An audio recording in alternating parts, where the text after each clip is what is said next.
What is going on, everybody? Welcome into The Highlight, an obviously way too serious business podcast for way too many serious business people. And today I'm joined by the most serious business person I know, my co-founder and friend of Hy-Vee Marketing, Austin Lynch. Austin, welcome to the show, man. How you doing today? Oh, I'm good. I'm feeling serious, and I'm excited because we have a good friend in the studio with us today. That's right. We're sharing The Highlight today with our longtime friend, Brad Kilpatrick, the president and COO and newly minted country club member of World Rugby Shop. Brad, how you doing, man? Welcome into the show. Oh, I'm good. I've got my quarter zip on. I'm at home, daddy daycaring this thing. So my life is as good as it gets, fellas. I love it. We were talking off air before we jumped in that Brad has just recently moved to Birmingham and is getting settled in there, and so we were giving him a hard time. He's been a longtime friend of Austin and I's, but I'd love for you to tell everybody else a little about you, Brad, and what you do with World Rugby Shop. Oh man, gosh, I mean, I guess where to start. So for myself, I hear it's a long story. Yeah, exactly. Like, 37 years worth. Tuck in, everybody. Yeah. So I've been in the e-commerce space. So I run an e-commerce business, worldrugbyshop.com, kind of obviously as the name implies, around niche sporting gear in the rugby space.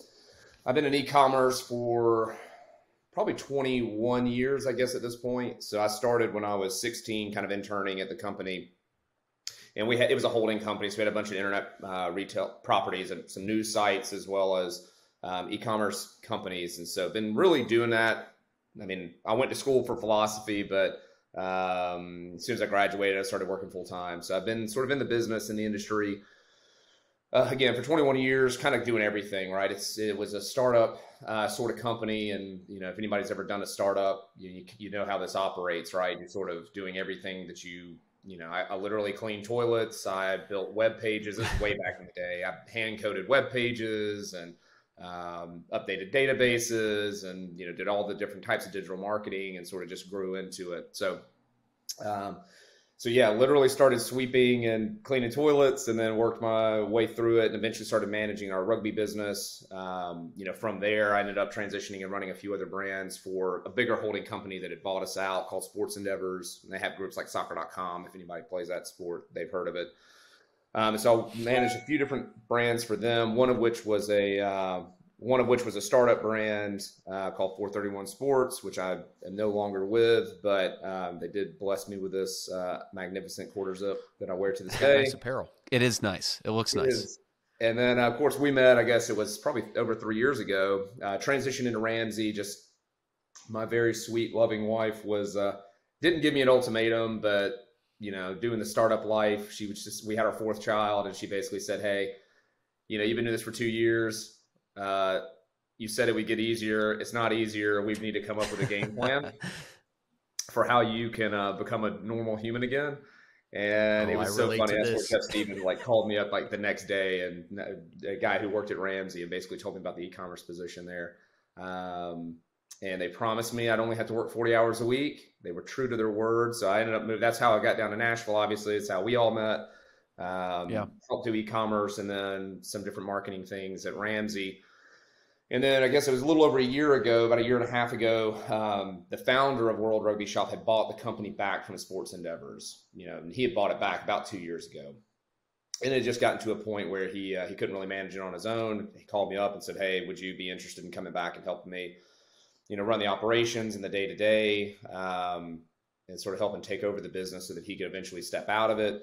And just was one of those opportunities to get back home. It's a great opportunity with the company, get back into startup life again and get back into a sport that's, of course, my sporting background's in rugby as well. So anyways, that's how kind of the condensed version of my working life and how I got back to Birmingham and back into the sport. My question is, when you're working from the ground up really within that company, do you think there's a certain advantage now that you're leading the whole thing, that you've sort of held so many different hats throughout the organization? I feel like that doesn't really happen a lot anymore. We see the job for Gen Zers now, it's every 12, 13, 14 months they're job hopping. And I don't know if that's a bad move or not yet. We have to see the data and how that plays out, but I'd love your career's already run for 20 years on this. And what do you think the advantage to that is?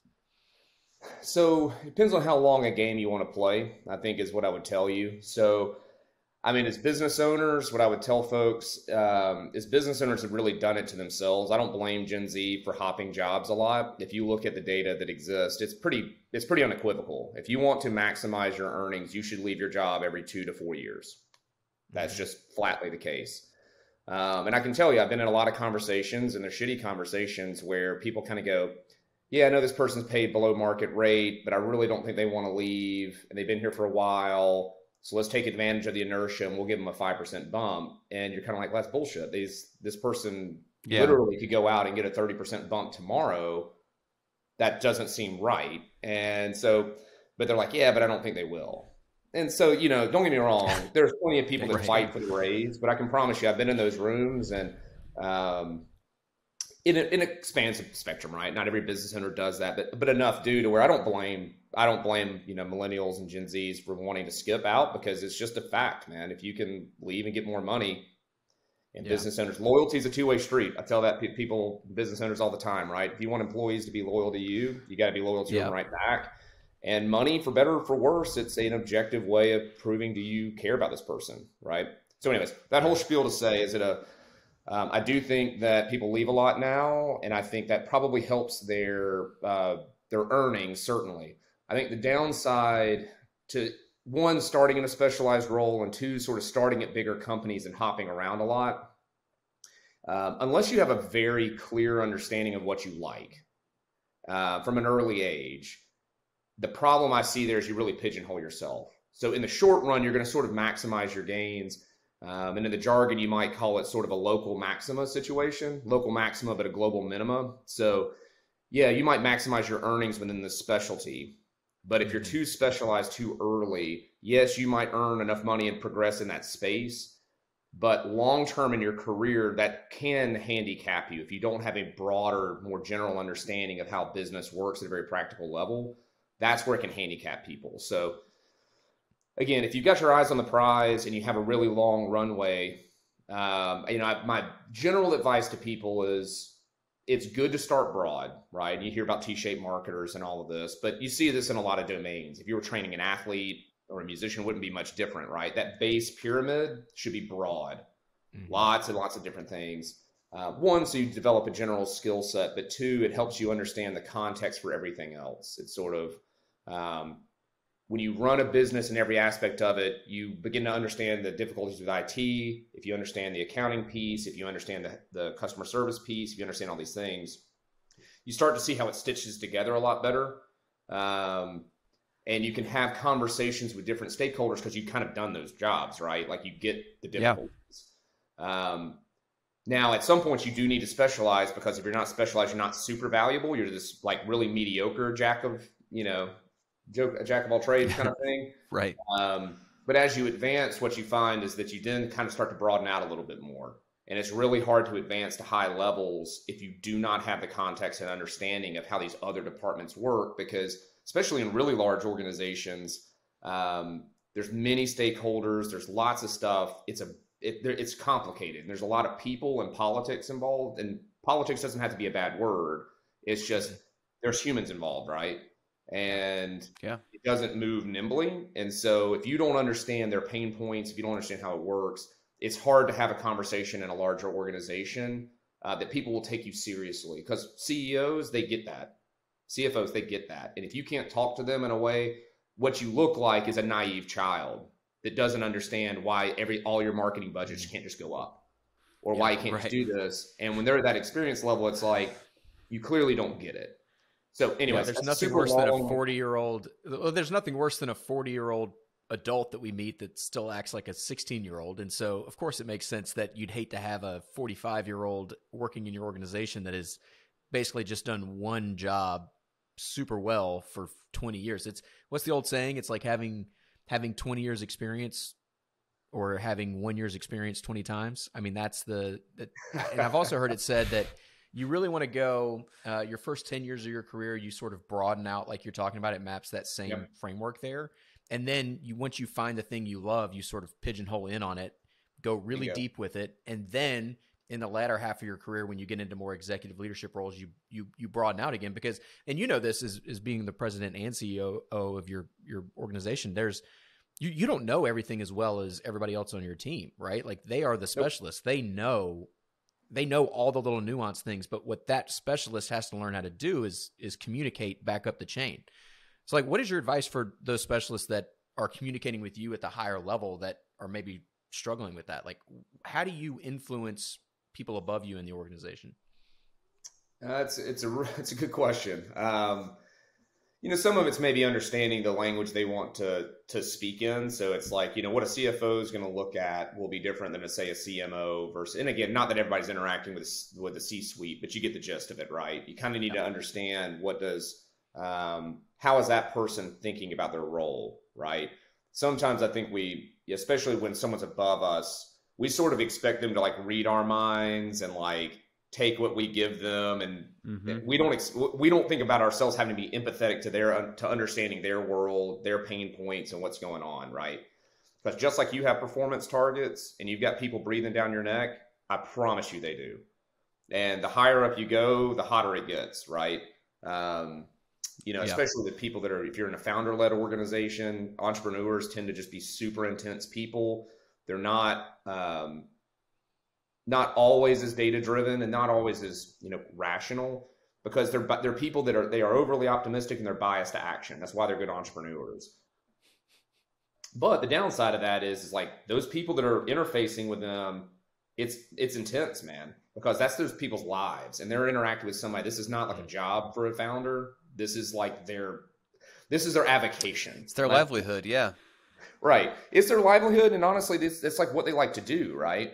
Like nobody would look at Michael Jordan and say that he was unbalanced for like thinking about basketball all the time, right? Or Kobe Bryant or any of these guys. Like you hear about how much they practice. They're like on the court 6 hours a day and they're watching film and they're concerned about their nutrition and whatever. And we look at that and we're like, hell yes, that's awesome. That's why he's the best. Yeah. Well, CEOs and upper level people, you think about them in that way. They are professionals, right? And like people need to think about that for themselves too. Like you are a pro at whatever you do. And just like Jerry Rice runs routes and he obsesses himself with that, the higher up you go and the bigger that organization is, the more intense it is, those people are just that intense. Now, so we don't think anything of Michael Jordan being an asshole to everybody around him and being super intense in basketball all the time. Well, you need to get very comfortable with the fact that these business people see it the exact same way that Jordan or Kobe did. And so your boss is probably feeling that heat. And it is a hot fire. So that's be my first advice. Just be very empathetic and learn to speak in sort of the language that they want to use.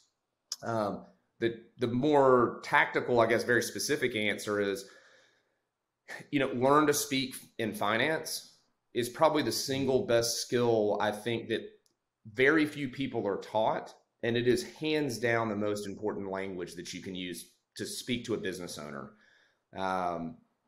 Because again, like while you're in marketing, let's say, I know some kind of marketing podcast, you're thinking ROAS, you're thinking, what are my budgets? Those sorts of things, super important metrics.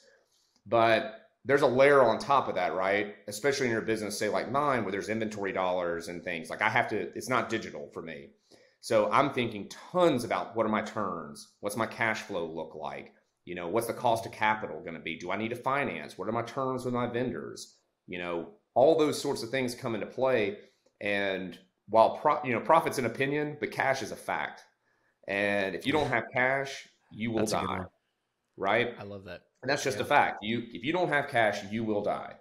As a business, I've seen the best employees over time are the ones that approach things with an owner's mentality. And I always recommend to people that are just starting their careers, I'm like, hey, do some sort of freelancing thing on the side and then sort of treat it like it's an actual business, just so you can develop that muscle a little bit of like, okay, I got a basic QuickBooks Online account and I put everything into a P&L and I'm just seeing revenue come in and a few subscription expenses come out. It's just being able to think through, like, I love that at the higher level there is so smart. And that's what really makes you the best team member possible, is that you go, okay, we're your marketing agency. We go, hey, you should 10X your ad spend because that's great for us and our business. And we're going to help you guys maintain this ROAS and all the things.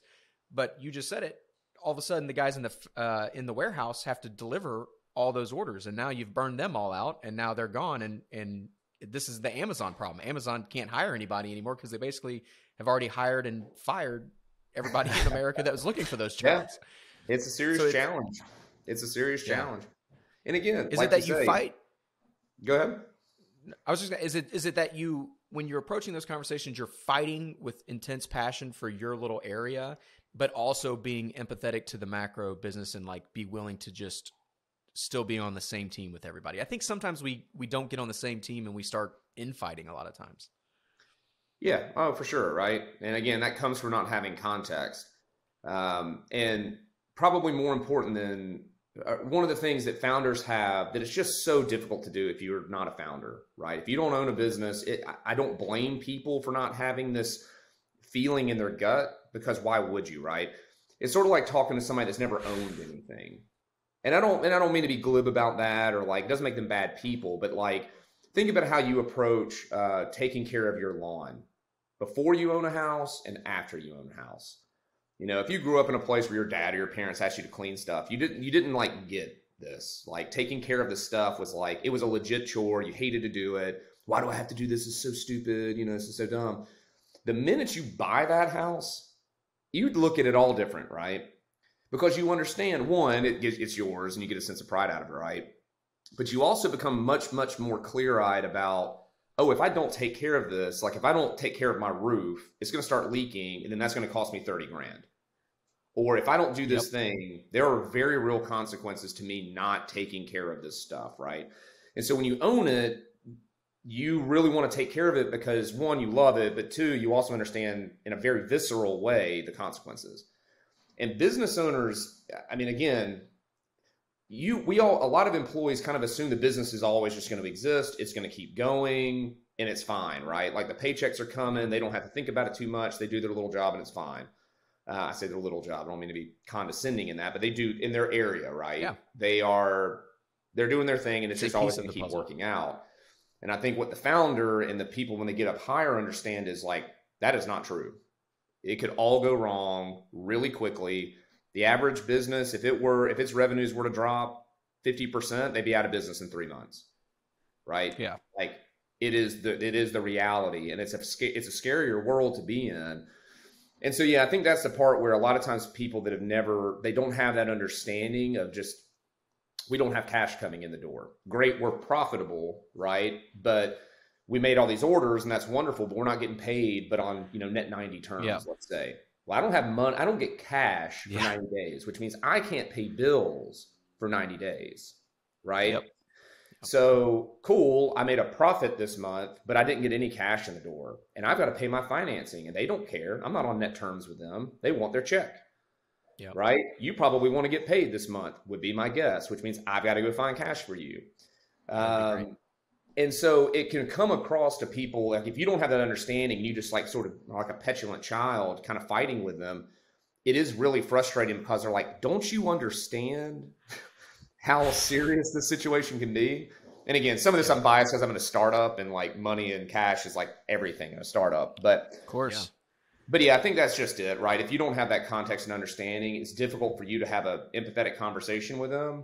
And their world can be scary and very intense emotionally, and they'll get frustrated that you don't understand why they need you to calm down because they've got a lot of stuff going on and you want $10,000 more, and that's great, but they don't have $10,000 in the bank. They're worried about payroll. Right.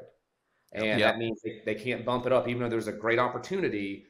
That great opportunity might only pay off in 6 months, and they got to pay for stuff right now. And that's the tension. That's the balance point. So like approaching it with hey man, I hear you, but I want us to have a big business in 6 months. That's the way you kind of need to, but I understand that there's this immediate need. That's kind of the balance. Yeah. Well, so Brad, you've talked about obviously the kind of road you've taken from, sweeping the floors to being this president and COO. Tell me we've talked about kind of what's happened in the past. What does World Rugby Shop look like kind of in your vision over the next 5 years? Where are you wanting to take the business, and kind of where do you have your sights set? It's a good question, man. I'll be honest with you. It's I'm a little more myopic on it than maybe I would like, because there's just so many sort of exigencies of the business and the sort of short term, but that keep you focused on the here and now. But I tell you, my general, where I would love for us to be, like, we're already arguably the biggest player in our space in the U.S. So it's a niche sport though. So I mean, it's only so big, but Yeah. but we have a dominant place in the market as it stands. I think for me, all that's good, but for me, I would love for us to continue to evolve the level of service we're able to offer people. I think really becoming, again, to be kind of glib, become more of the like, sort of Amazon of the rugby space. And what I mean by that is just the default setting, to where if there's something someone needs for rugby, the first place they think to go is to come check us out. That's where they go. That's just where they go, right? It's Google, like, the number one product search engine in the world is Amazon, not Google, right? And so that's kind of like my long-term vision would be to create something similar to where we can increase the selection, we can increase our offering to people, because we see ourselves very much as, rugby is this wonderful sport. It gives people a deep sense of community and belonging, and just, it's a wonderful sport in its own right. But there's a lot of just great social benefits that come from it, right? People get very passionate about it. We see our role very much as like, we want to facilitate your interaction with the sport with gear. So whether that's as a fan, as a ref, as a coach, as a player, whatever that is, we want to make sure that you can get all the gear that you need to be a part of rugby and have that let you tap into a community, right? So that's sort of our overarching goal and mission for what we do. And so, for the business, again, not to be too vague, is to just keep supporting that more and more, right? Can we offer a bigger selection? Can we drop the pricing? Can we increase our levels of service, the information we're giving on how to utilize the product, helping people understand what they might want to get into to make their experience better? Those are all things that I would love to see us driving more towards. And of course, growing sales. And, if we can increase our market share even more, great. But I would love for us to do a better job of, again, just helping people interface with the sport and ultimately get more enjoyment out of it, and maybe expand their things. Maybe they were a player and we can help them understand why being a fan and supporting other teams gives them another level to their experience in the sport and helps them plug in. So anyways, kind of a vague answer, I know, but that would be kind of what I would love to drive towards, is how do we sort of tighten this machine up and, just make it spin better and do the things that we're doing okay on now and just make them even better than they are today. Yeah. So in the face of all that and that sort of big vision for the future, what do you think are the biggest challenges facing e-commerce brands, and maybe you guys specifically, here in the next 12, 18 months? Costs. There's no two ways around it. If you're an inventory-based business, everything is crazy how much more expensive it's gotten. I think our cost in the past 18 months, our costs have literally gone up 95%. Wow. It's insane. It really is just insane. So we've been growing at a very, very rapid clip, but our costs have been stripping it out. So even if we're growing 60, 70%, that's awesome. But if your costs are growing 80, 90%, you're losing, right? Yeah.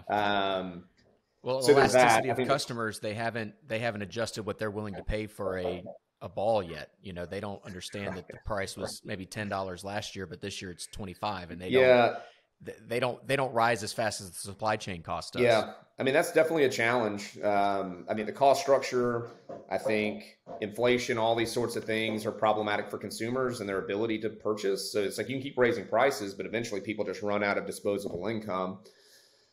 So I think those are really big challenges. The supply chain is largely sorting itself out. That's less of an issue, I think, going forward than it was. But, on top of those costs, I think, specific to the marketing side of it, I'd say for e-commerce brands specifically, it's really difficult to advertise. It's very, very expensive to acquire customers now. And unlike a SaaS business or a digital products business where you have a lot of margin, e-commerce businesses, despite being like all the rage these days, they have always been and continue to be very low margin businesses at the end of the day.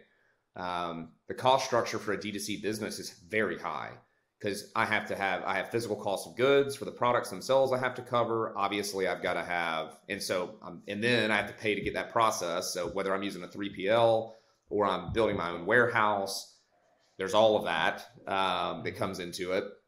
So that's expensive. Labor's going up, all these sorts of things. So, so it's already a low margin business to start with. And so things like the, Facebook ads and all that stuff getting so much more expensive and less efficient. It makes a lot of those traditional hacks that we used to be able to use in e-commerce significantly less viable. I mean, you used to, honestly, when you really got into, we were early into Google ads and we were relatively early into Facebook with some other businesses. And man, you could go in and shooting fish in a barrel. You were getting clicks for pennies, a quarter a click. I mean, it was crazy cheap. And so it was rocket fuel, man. You really didn't have to overthink it. You just poured money into it and you grew like crazy. Nowadays, you're paying like $40 sometimes for a click. And you're like, what in the hell? Or for a sale, I should say. And you're like, if my average order value is $90, $100, I've got at least $50 cost of goods. I've paid $40. I'm losing my ass on that sale. Now I'm hoping I'm making that up down the line, but that's, again, it's kind of like down the line, I'll make it up, lifetime value. Cool. Well, you better hope that works out. So I think that's going to be the big challenge, is just where does the money and the margin come from to keep growing it? And so I think people are going to have to get really comfortable scaling back the growth that they're used to and focusing a lot more on profitability, because investors are, it's getting tough for investors. They don't necessarily have the capital to go around.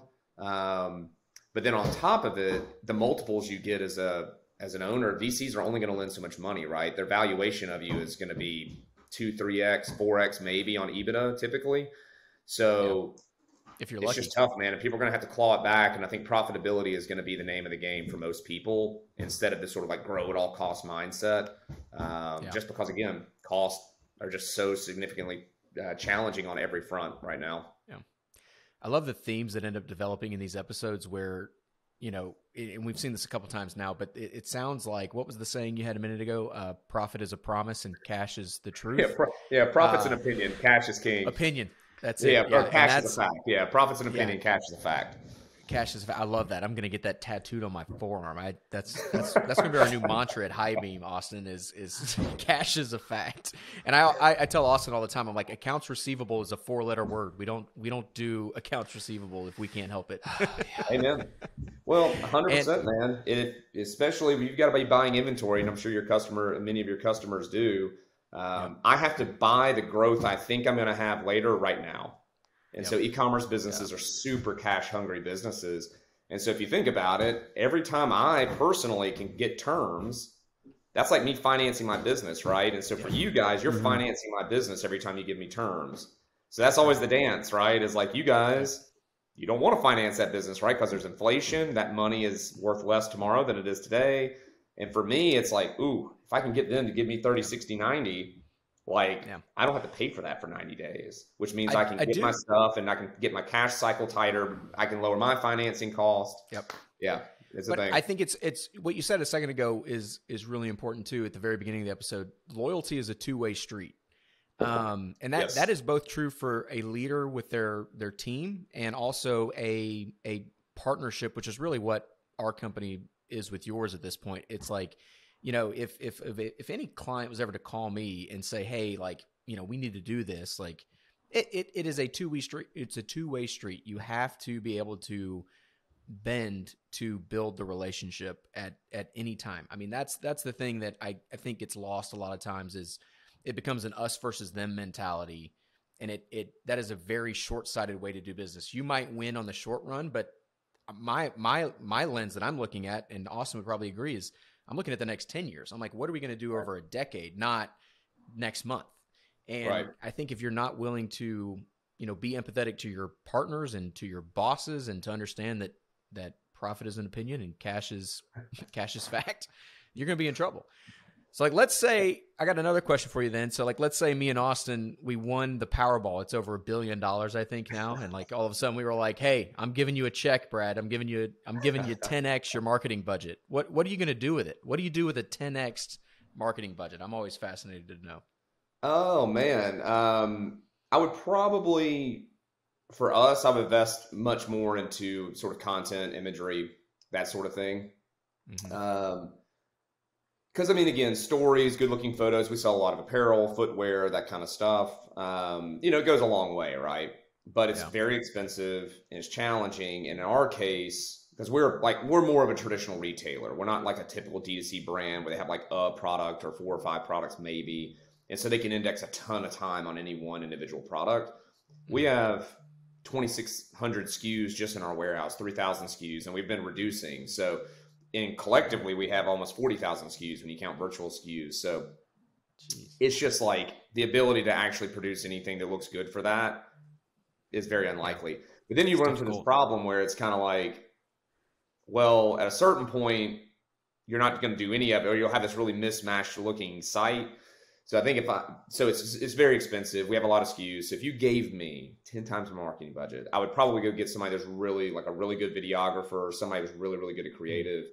A super strong content writer would be not a copywriter specifically would be huge. Because at the end of the day, the words on the page, and if you can make some really, really strong imagery, and just make it compelling on both fronts, visually and,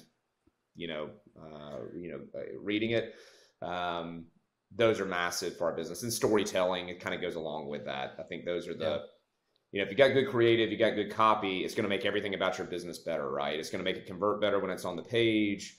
If you can leverage that up the funnel to places where like you guys manage, it's going to make our ads more compelling. And so they'll click more. And then once they get it, they'll convert better, right? So you do the math, right? Those sorts of things can compound, but they're super expensive positions to get good people. But I was going to say that what you just said is correct. With the content piece is in my opinion, it's the best way to build a brand today. And at least for the next 5 years, I don't really see the market changing. We've moved away from the TV, radio ad, newspaper ad world. And even like to your point, you're paying $40 to close a cart. The only way to lower that cost over a 36-month period is to build a media machine that's really good at telling stories and really good at connecting emotionally with people, because all of a sudden, if I'm connected emotionally, I am much less likely to go to Amazon and do a product search. I'm definitely doing what you're describing. I'm going to worldrugbyshop.com, and I'm going to only get my rugby shop there because I'm emotionally invested in your brand beyond just the basic transactional nature of like, I ordered a ball, I got a ball. But the thing we ended up talking to a lot of clients about over time is they come to us and they're like, hey, I really want to do this content marketing thing. Like I've seen people do the blogs, I've seen people do this. And my first thing when I'm on a sales call with them about that is, do you have the cash, back to your point about cash, do you have cash to only invest in this for 24 months and be okay with ROI happening in month 24? Because it's sort of that long of a tail that has to happen consistently for you to figure out your brand voice, figure out what content resonates with your audience, figure out what stories you're going to tell. Like you just got to figure it out. That takes 6 months. And then you got to get really good at it. And then you got to get scale. And then so right around that 2-year mark, to your point, all of a sudden the cash starts coming back. But like, good luck doing that when it's a chicken and the egg situation. You got to do them both, but like, which one's first? Yeah, it's tough, dude. And I think you nailed it. And that's the conversation I have with people all the time. Like, man, wouldn't it be cool if we did TikTok? And it's like, you're right. But knowing people that are in that space, are you prepared to produce the amount of content necessary to do that channel well in the long run? Because it's not an easy thing. They're like, oh, teenagers are doing it. Like teenagers aren't building businesses necessarily on the platform and keeping it up for 5 years, right? Yeah. It's a challenge. Content is very powerful, but it's a thing. You got to commit to it. And if you're just going to write a blog, don't even do it. It's like, if you're only going to do one blog, don't even write the blog. Worry about something else. You really only need to start writing blogs if you're going to write a lot of blogs and make them good. Mm-hmm. Same with video content. So, especially when you're starting a business, you don't have to be great at every channel. And I think people screw this up a lot, especially in the earliest days of a company. They're like, oh, we need to be on Pinterest and Facebook and TikTok and Instagram. And we also need to have a blog, and we got to do paid ads and do the whole thing. It's like, you got a little bit of money and a little bit of bandwidth. You need to pick one and get good at it. And that's probably going to be in the paid channels at first, because it's the easiest stimulus response. It's the most expensive, but it's the fastest. And what you typically need early on is cash through the door, product market fit, validate the business, get something going so that you actually have a business. But long-term, your only really defensible position as a business typically is brand. And the longest term, somebody's always going to undercut you. Brand, right? Yeah. Because if somebody has enough money, they can come in and probably build the product that you have. And if it's software, they'll develop the same features. You see this all the time in the SaaS B2B space. eventually every platform becomes every other platform. The feature differentiation is usually not enough long run unless you are very good at innovating. But then you got to commit to innovation, right? You can't rest. That's a whole thing. But brand, like, can you be top of mind? So like long term, you need a brand. Short run, you need something that's going to get your business going. And so the content piece is great for that long term, like you're saying. But people step into it too casually and they take their eye off the prize and just like build your business up immediately, get operationally good, get your business and things clicking. And now you can focus on content because it's not going to pay for itself generally in 6 months. Yeah. It's a long-term thing. We're practicing what I'm yipping about right now. I mean, we've been in business a little over a year now, and we just now started doing content. Yeah. And it's all in-house, and it's all very low budget, and it's the next right step. But you just focus on sales for the first year. I think the SBA has a stat like maybe 80% of businesses close in the first 5 years of existence, and the number one cause is cash flow issues. And I think it's to your point about founders. They're very passionate people. They're very action. What did you say? Action over bias to action. Bias to action. And the problem with action is that it costs money to take action a lot of times. And so if you're taking a bunch of random actions and you're not doing what you're talking about, is like, let's do one product and one channel and get to $1 million in profitability and market fit and all the things. And then let's start chasing shiny objects at a reasonable R&D rate, right? Like, let's not have 50% of the budget going to R&D. Maybe it's 10% of the budget. We'll go from there. No, super true. Very, very true. Yeah, that's good. Well, speaking of cash flow, we got to pay for things here on the podcast, so I got to read an ad. And as a marketer, it's my favorite thing to do because this is actually how I make money. And our podcast is sponsored by High B Marketing. We have a bias to action of selling our services. So that's why we're here. That's the thing we do. Now, all jokes aside, High B Marketing, we invented this company because what we found, as Brad's described, is that you have these, $1 to $10 million businesses that are doing really well, and they've found product market fit, and they have finally sort of broken through, but they don't quite have the budget yet to bring on a full marketing team. Maybe they just have a marketing manager. Maybe they have nobody doing marketing. It's probably still the founder a lot of times doing the marketing because, as Brad will tell you, founding is all about selling, because if you don't sell, you don't create cash and there is no business. So that's where we step in. We come in, and instead of you having to go like a Fiverr, Upwork, or just LinkedIn and post and say, hey, does anybody know a freelancer that can do this marketing thing? That's where we step in. We come in, we do any of the facets of your marketing plan, including the whole thing. And we're happy to help. And that's where High B Marketing comes in. So highbmarketing.com, fill out the contact form. We'd happy to talk to you. All right. We paid for the podcast. Now, Austin, I know you have been wearing me out about this rugby story, and I know nothing about rugby, and I'm trying to learn as quickly as I can. I just learned that it's called a rugby ball. There is no fancy word for it. I'm a little disappointed. The marketer brander in me is a little disappointed. We should have made something up, Brad. We should have just said it was called like the melon. Yeah, we need to put notes together. I would have believed you. I would have 100% been like, it's the melon. Hey, toss me the melon, Brad. But Austin, I'm going to give it to you, man. Go ahead, do your thing. I can't stop you. Yeah, well, I luckily got to play rugby throughout high school. I feel like that might be a little unusual for some people, but luckily my town and team had a team, and so I got to play it. I got to enjoy it. I got to buy things from World Rugby Shop. Back from, I think the first thing that ever came to my house from World Rugby Shop was probably in 2008. Yeah. And I remember getting my first ball, and it was such a cool thing because I was in a new sport, and now I officially had, what I needed to play. And that was such a cool thing. So anyway, we've heard about the man, Brad Kilpatrick. We've heard about the myth of profits. Now we need to hear about the legend. And I wanted to ask a story, if you would tell it. That you told me a while back at work. I believe it was one of your last times playing tackle rugby, but I'd love it if you would tell the goal line story where you broke your collarbone.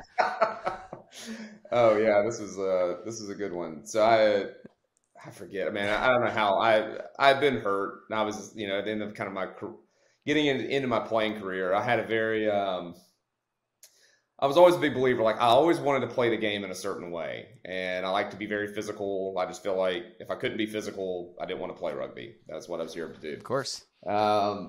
And yeah, I'd come back off some injury. I forget what it was that I'd gotten hurt. And I came out. It was my first game back. And literally, as I'm walking out the door to go to the game, my wife goes, "Hey, don't do anything stupid and get hurt." And I was like, "Not a problem." Famous last words. Famous last words. And so we're playing. Game's going great. I'm having a great game. The team's doing well. I'm just flying around.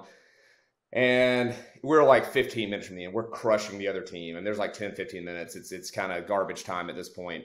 And there's this penalty tap play you do in rugby where the team, if the penalty's committed, the team that had the penalty committed against them gets the ball. The other team has to go back at least 10 meters. And if the team that has the ball can choose to tap and just run it and play the ball, right? But you're now, in theory, they've got 10 meters. Well, so they were right at the goal line. And it's just this classic thing. They found the biggest dude they could find, and he likes getting ahead of steam, and they tap it, and they're going to go. And, man, this is my favorite play in the world because it's where you go steal people's soul. And this guy thought he was going to run over, and I was standing in front of him, and I was like, "The hell, you say?" And so I came at this guy. I was like, "I'm going to chop this dude in half." And I drop a shoulder. I'm going in. To his credit, he also drops a shoulder and gets into a great body position. And we are both at like completely full clip, just collide. And it sounds like, I don't even know, two carts just smashing together. Everybody's like, "Jesus Christ." Everybody on the sideline. This loud sound happens. And that dude drops to the deck. I have to admit, I dropped too. We just like collapsed and just fell down. Like neither one of us got the wood on each other. We just like, boom, we dropped straight to the floor. I get up. He goes off the field immediately. I'm like playing a little bit. I'm like, God, my shoulder does not feel fantastic. I hit a rock and I made another tackle. I'm like, I feel really, really bad. Like this doesn't feel great.